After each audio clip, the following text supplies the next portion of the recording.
Hey, what's up, metalheads? It's Richie Cavalera Insight, and you're watching CMS TV. Keep it heavy. How do you guys, as a young band, as a group of young guys, how do you deal with comments? Oh, actually, we love them. We love reading these comments. We have so much fun reading these comments sometimes because, for every three fans, there's always one hater, and we know to live with that. It's no problem. At first, when the Animosity music video came out, we were like, our drummer was like, "Oh, what does he mean? My snare sounds like a trash can." Sure, but then then there's people like commenting like, I just listened to this song and I feel like skydiving naked. So it's like, then we see stuff like that. It's just hilarious, So we don't mind. We like reading them, and it's also just nice to see what people have to say, whether it's positive or negative, because it always helps to know, Sure.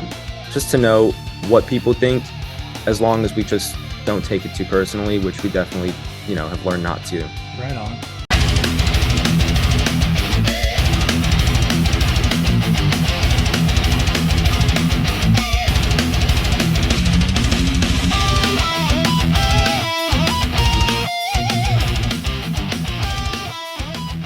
It is Chris Akin Presents, and I, of course, am Chris Akin. And today on the show, we are going to give you a very young band. And I mean, these guys are young on a different level than I usually do. Usually when I say it's a young band, they're like 23. No, these guys are younger than that, but they are kicking ass right from the start. The band is Chained Saint. They have a new single called 1,000 Tons. They have an album that's out there as well that you should check out from last year called Blindside. And here to talk all about the band, the album, the single, and more is the guitarist of the band, Mr. Ethan Kahn. Ethan, how are you, man?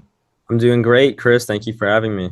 Glad to have you, man. And I got a million questions, man. As a failed musician, and I'll just tell you that I'm a failed drummer, and I at about your age did it for a little bit and realized it wasn't for me. I just couldn't deal with the personality stuff, and I couldn't deal with the practice, and I don't know. I just didn't have my brain in it, I guess.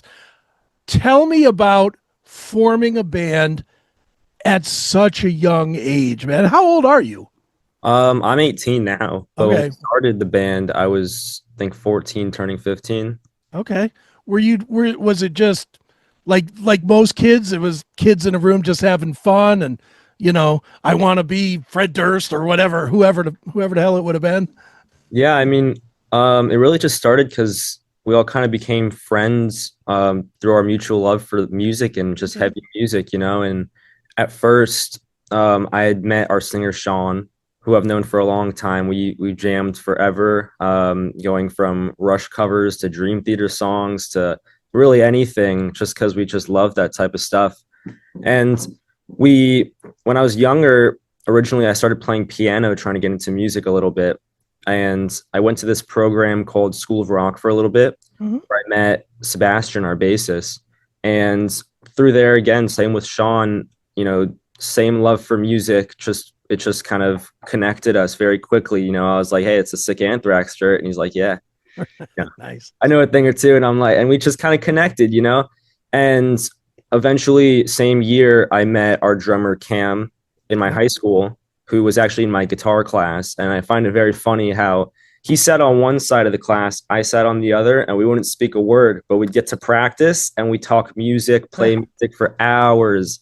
And, we just kind of started all hanging out and just, talking about what new music we were listening to. Hey, check out this song. Oh, I just wrote this riff. What do you want to play this song today? Learn this for next practice. And just kind of all, being a bunch of teenagers. And eventually we started writing songs, and the first two were like, these are pretty cool. We like the process of, working together. And then we started writing songs that eventually made it to the record, like Neanderthal and Locked Away. Okay. And after we got done with those, we're like, hey, let's try and demo these on a computer. And we just really fell in love with the process and doing it. And we all kind of realized we're all in it together. And this is what we want to do together. We love the sound we're making, and we're just trying to make the type of stuff that we like to listen to, Sure.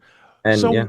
when does it get serious? When does it stop being this is something we love doing, and start being, well, now we got to talk to labels, and now we got to talk to producers and accounting people, and all that, all the garbage that comes with this.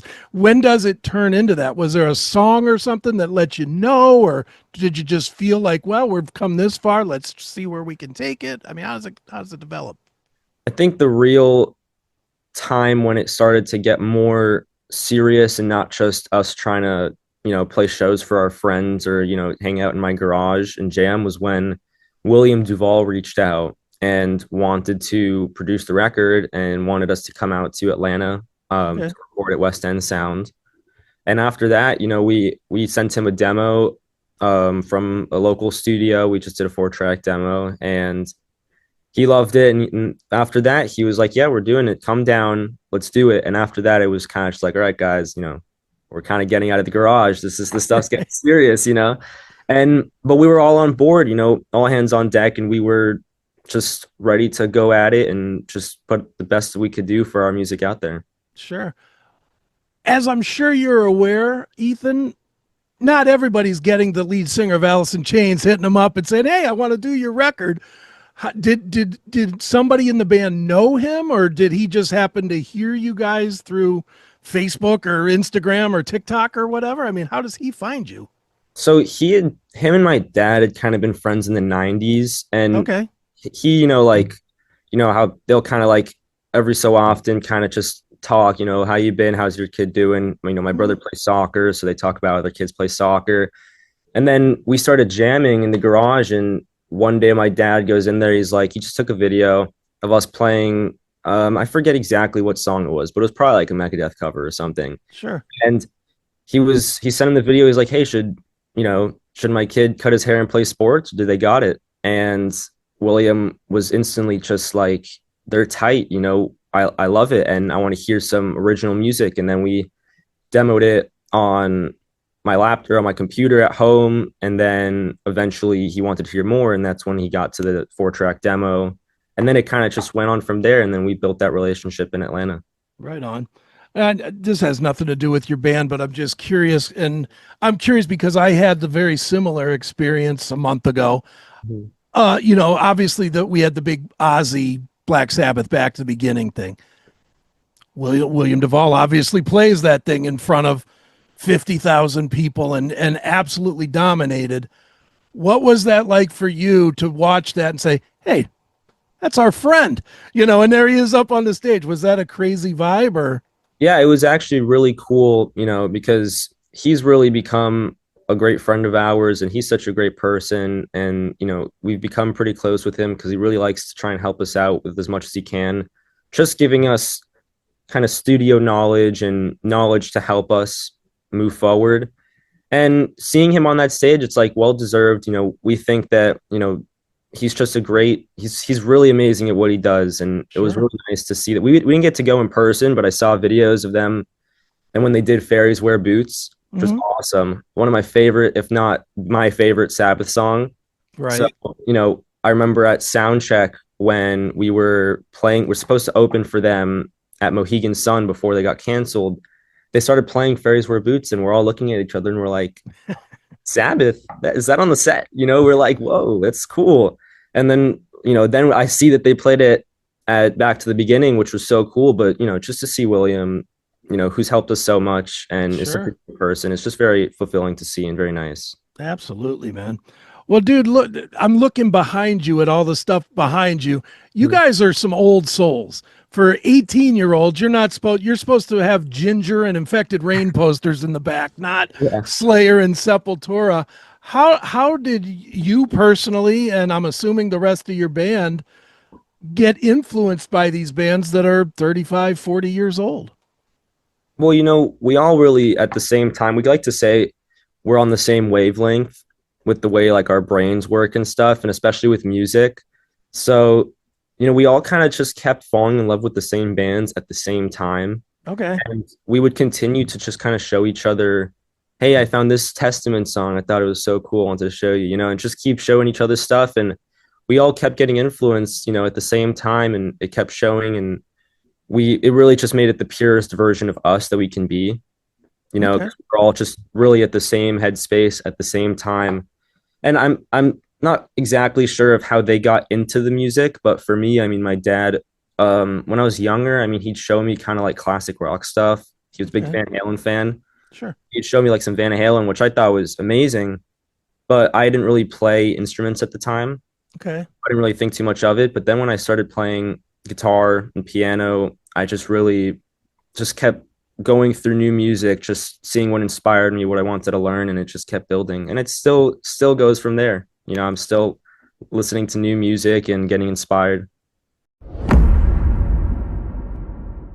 Welcome to the ultimate experience for hard rock and heavy metal fans.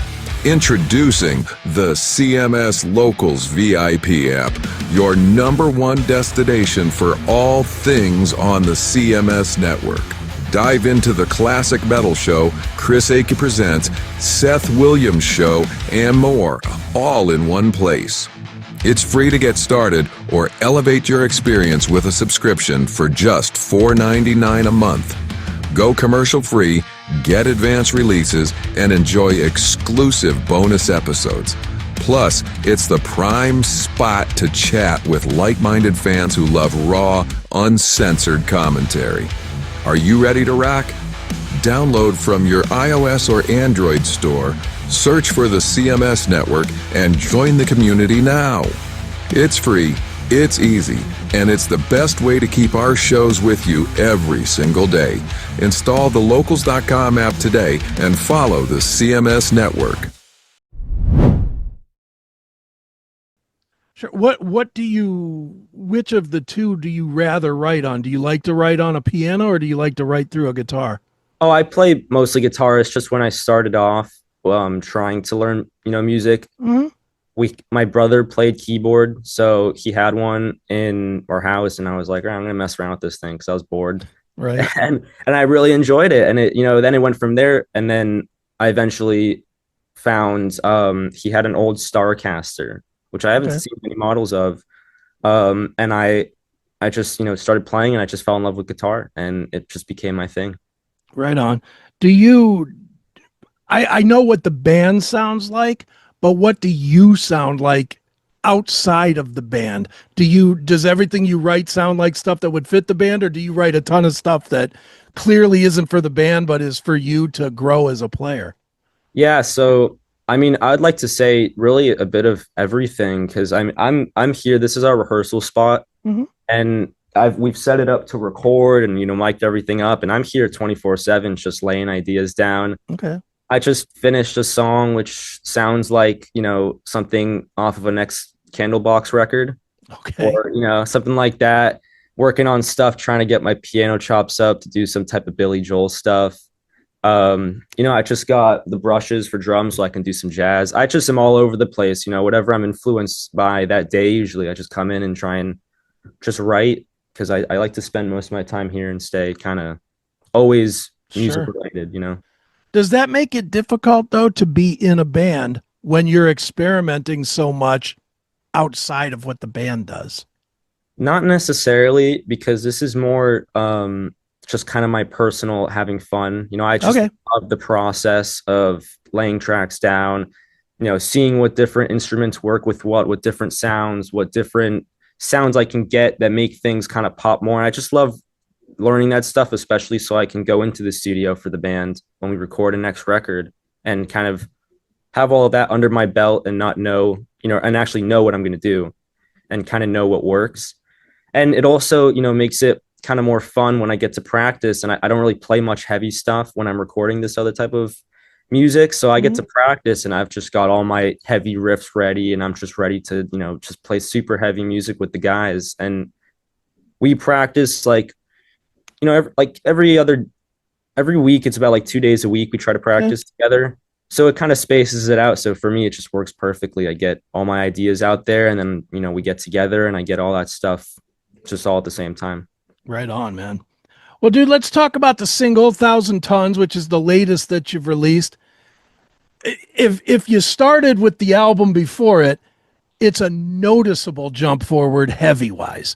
And I'll just tell you, I listened in order. I listened to the album, and then I listened to Thousand Tons, and it was like, boom. It really is a lot heavier. Talk about that, and is that the direction that the band as a whole is going into, or is that just sort of where this song took us to? Most definitely the direction that we're trying to move it forward a bit because, like I said, we're all on the same wavelength with what we listen to most of the time. So since we recorded the record, we actually have been really getting into the hardcore scene. It's been growing a lot bigger recently, and just that sound and just super heavy stuff. We go to shows like local shows and kind of support the scene as much as possible. And we just kind of fell in love with that whole vibe and the type of music. So it's definitely been showing in our new songs recently, especially 1,000 Tons.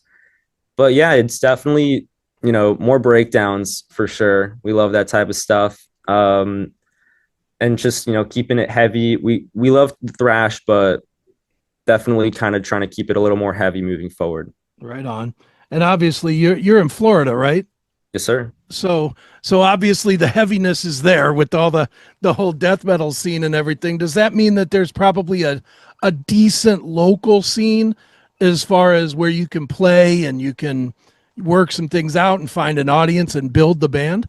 Yeah, I'm actually, super happy with the local scene around here because it's been growing really, really nicely, really steadily, and tons of great bands that I love are coming out of here. Really cool people, great community people. Shout out Equinox. He puts on some great shows. So yeah, I definitely love the scene around here, and they got some pretty heavy bands. So right on, man. I'm digging it. Let's talk about the business of it for a minute. And I know this is the part you all hate talking about, but it's obviously it's the make or break. It doesn't matter how good. You know this as well as I do, and I'm sure your collection, by seeing the bands you have in it, your collection has a couple of dogs from some bands you wouldn't expect to put out bad records, but it happens. As a new band, you almost have so much pressure, especially in today's world, where people give you 30 seconds of time. Mm-hmm. And if you don't grab them in 30 seconds, you might lose them forever. I mean, it's just the nature of the beast. Talk a little bit about the adjustment that you guys have made to be more serious, meaning do you look at a single like 1,000 Tons and you don't let anybody hear it until you have the art put together and the sound that you want and everything together? Or do you still treat it almost like you might have 3 years ago, where it's like, well, I got this cool idea, let's let everybody hear it and we'll get some feedback and then we'll figure it out? Well, the business for us, that aspect has definitely evolved as the band has evolved because, at first there was no really sense of business for us. It was kind of just, let's play in the garage after we get back from school. But, now that things have been moving, we've been trying to stay on the same track on the business side and definitely been a little more tight knitted with, who hears what before certain things are ready and trying to be more smart about just things like that and what we put out. We thought 1,000 Tons would be the best of our newest songs to put out there. It was also the first song we wrote coming out of the record. So we thought that it was also kind of the best way to kind of show people this is, continuation after the record. This is what we're going at, Okay. And we kind of sat on it for a while, but we figured that, be the best thing because something I've learned in, with the whole process with album cycles and kind of how you got to work with the, album covers and all that type of stuff, like you mentioned, you got to be smart about it. And there's only one way to do it right. And if you don't do it right, it doesn't work. And we want it to work, especially like you said, there's a lot of pressure as a newer and younger band. So definitely been, just very mindful of the business aspect and kind of what goes out and especially also what comes in and kind of trying to make sure that everyone is on the same page and kind of all dialed in and has the same goal in mind, which has been working nicely for us. So we're definitely proud of that. Sure. Hey, it's Chris Akin from the Classic Metal Show, Chris Akin Presents, and the Seth Williams Show, straight from the uncensored heart of the CMS network. We've just been crowned a certified Rumble creator, and that means we're bringing the heat. All our shows, commercial free, baby. Advanced episode drops sometimes months before the normal release, so you're not stuck waiting. You'll get all this plus exclusive content for Rumble Premium subscribers that'll blow your mind. And with Rumble Premium, you'll get every CMS Network show and all of Rumble's other videos with no ads and no fluff. This is our official home, Rumble. It's raw, powerful, and unfiltered. You want in? Just hit us up at rumble.com/register/classic metal show to sign up for free commenting, chat live, and just your ability to join the chaos of all of our shows. Then while you're there, swing by any of our videos, smash that Rumble Premium button, and level up. Subscribe now. Don't sleep on this. Hit the link in the description. How do you guys, as a young band, as a group of young guys, how do you deal with comments? Oh, actually, we love them. We love reading these comments. We have so much fun reading these comments sometimes because, you know, for every 3 fans, there's always 1 hater. And, you know, we know to live with that. It's no problem. At first, you know, when the Animosity music video came out, we were like, you know, our drummer was like, oh, what does he mean my snare sounds like a trash can? Sure. But then, you know, then there's people like commenting like, you know, I just listened to this song and I feel like skydiving naked. So it's like, then we see stuff like that. It's just hilarious, you know? So we don't mind. We like reading them. And it's also just nice to see what people have to say, whether it's positive or negative, because it always helps to know, you know, Sure. just to know what people think, as long as we just don't take it too personally, which we definitely, you know, have learned not to. Right on. Well, dude, let's talk a little bit about you guys' live performance. I've read that you guys are super high energy. I had a friend that saw you at Louder Than Life, maybe, and said that you guys were like off the hook, like as far as like you guys are just 1,000 miles a minute. Talk a little bit about the live performance, and is it you guys performing, or is it just the way you guys are when you get together? I wish I could say like talk a lot about it, but it really is just, that's just what we're like, you know, when we're in here practicing. It's just what we're like. We're all feeling it, you know. These songs are like, they're like our babies almost. So like, and we've been playing them for so long. It just makes us move, and it wouldn't be performance. It's really just kind of how we are as a band. We just are like that, I guess. And I'm glad to see that people enjoy that. Sure. All right. Tell me the 30 seconds before you hit the stage at like a Rocklahoma or a Louder Than Life that has 50,000 people out there. You know, I mean, you guys are young guys. I am not a musician. I had the absolute privilege of introducing a lot of bands. Biggest one I ever did was Pantera. Introduced Pantera in front of 18,000 people, had people throwing batteries and ice at me because I wasn't Pantera, you know. But that's just introducing it. I can't even imagine. You've got a million things going through your head as far as, all right, I got to hit this note, I got to play this, I got to hit my spot, you know, etc. And then you're looking out and you're seeing 50,000 people that don't know you, you know. How is it intimidating? Is it fun? Is it scary? Is it all of the above? What is it? You know, for me, I'd say it's a bit intimidating at first, but you know, it's really just like you said, those 30 seconds before where we're like, shit. Oh, sorry. Or you're just like, you know, we gotta get out there in 30 seconds and play. And there's all these people. I'd say the most nerve-wracking was probably Rockville. Okay. Because we were just like, you know, this is probably the biggest crowd we've played to yet. So we're just like, you know, it's going to be awesome. Especially, I was a little nervous because I knew a lot of people in that crowd, a lot of friends that were going to Rockville, and a lot of people were really interested in seeing us for the first time. So I was like, oh my God, what if my string breaks? What if I drop a pick? Right. What if like I make a bad move and I fall over? But really, you know, we all make sure that we're prepared. You know, we really stride ourselves on being prepared for sets and kind of making sure that it's always 100%. So it's really just kind of like, you know, getting in the backstage and you're just like, oh my God, I have to get out there. Sure. Yell as people, but we love doing this, and we just go out there and then just start doing what we do. And after, you know, the first minute of the first song, it just completely goes away, and we're just like, we're back here or in the garage, you know? Sure.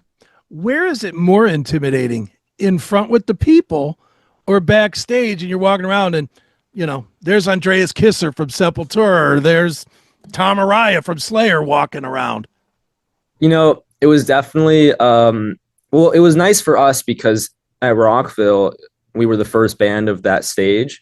Okay. So, you know, a lot of the people in that, like the big people on that stage were kind of still like hanging out in their, you know, vans or whatever, or their buses, or kind of just looking around. So I didn't really see too many, but it definitely got very nerve-wracking after when they let us kind of watch some of the sets from backstage at that stage. It was just like, those are the guys from Mastodon. Like, whoa, that's so cool. And I'm like, I want to say hi, but I don't know if I should say hi, you know? And that was honestly for me a little more nerve-wracking because I was like, those guys are so cool. Because really, you know, when we're backstage, we kind of just talk a little bit. Everyone kind of just, you know, gets their nerves off. And then we have to split because like me and Sean, our singer, will go on one side and the other two have to go on the other side because our amps are kind of separated like that. Sure. So after that split, you know, then the nerves kind of dissipate a little bit. Rockville, I almost yacked before that. That's the truth for sure. I almost yacked and I was trying to force it and I was like, I can't do it. I don't got no time. I was like, I got 30 seconds. I got to throw up and I got to do this and I got to go on the stage. But it's just so worth it. And, you know, we love it. We love that thrill. And it's especially after the set, you know, we get off and we're just like, we do it all over again in a heartbeat. Right on, man. Well, dude, obviously you have 1,000 Tons, which is out there now, and you have Blindside, the album, which is out there as well. We tell everybody here that listens or watches not to only listen on Spotify or whatever. Buy something somewhere. Where should we tell them to go to buy something from you guys, whether it's a shirt, a hat, a vinyl, whatever? Most definitely would be just Chain Saint Official, that's our Instagram, chainsaint.com. You know, that's have all of our merch and records and really anything if you want to hear the music on any type of platform, or just, you know, buy a little something, a little piece of merch. That's definitely the best spot to get it. Very good. Well, one more time, the band is Chain Saint, new single, 1,000 Tons, out there now, as is the album Blindside. And Ethan, this has been fun. Thanks for joining me here on Chris Akin Presents. Thank you.